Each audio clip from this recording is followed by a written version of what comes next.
Great to see you again, and I hope that things are going well with you and your AmeriCorps member.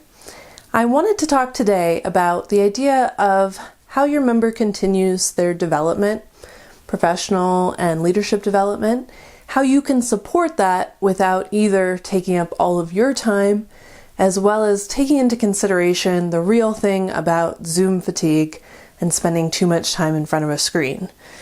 So, what are some ideas? First off, I just want to highlight the fact that AmeriCorps members are allowed to have up to 20% of their time spent in training. So up to 20% of their total number of AmeriCorps hours can be spent in training activities. Now, some of that's going to be taken care of by the orientation and ongoing training, but that probably won't get to that full 20%. And I'd love it if you would consider encouraging the AmeriCorps member to pursue other opportunities for training that would fit in really well with their position or maybe the field of work that you're in. If you don't have training opportunities that you're aware of that are maybe being offered, you could see if they could be opened up to other opportunities, such as, for example, Acumen has a lot of free online courses that are self-directed. That might be a great way for them to be able to pursue something that may actually bring some great ideas back to your program. And that brings me to my next point, which is that you don't have to be fully responsible for giving your AmeriCorps member all of the training and the support that they need. In fact, it's really helpful for your member to have that chance to pursue their own interests and have self-directed training.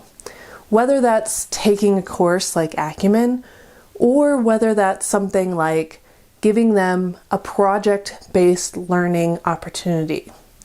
So perhaps there's something like a day of service event, or a research project that relates to the service that they're doing with you, where you could give them the overall project assignment and let them take the lead in pursuing their own learning, doing their own research, maybe developing a packet of information or educational videos, something where they can take the lead in their own learning as well as in actually the project management of putting together something.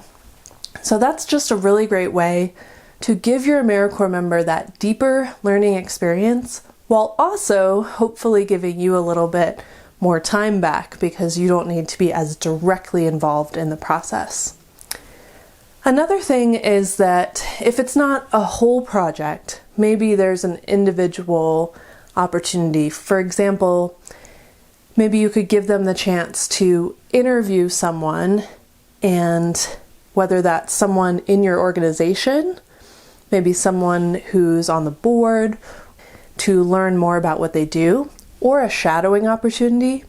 These days, with most meetings being on Zoom, they might have the chance to sit in on a meeting and be able to learn in that way rather than necessarily always needing to just work with you or just attend the meetings that are part of your direct work. So I know when I was an AmeriCorps member, I got a lot out of that chance to just sit in on different meetings, and then I would come back and talk to my supervisor about what I learned, what questions I had, and it was a really great way to get that bigger system perspective on what was going on in the whole organization. That's also something to consider. I mentioned at the beginning about Zoom fatigue. So sitting in on a meeting is great. Maybe it's a chance for them to keep their camera off and just listen in, or giving them those individual assignments. Maybe they actually check out a regular book from the library and get some time away from a screen, but can still deepen their learning and still get those AmeriCorps hours in a way that's tied in with their entire scope of work.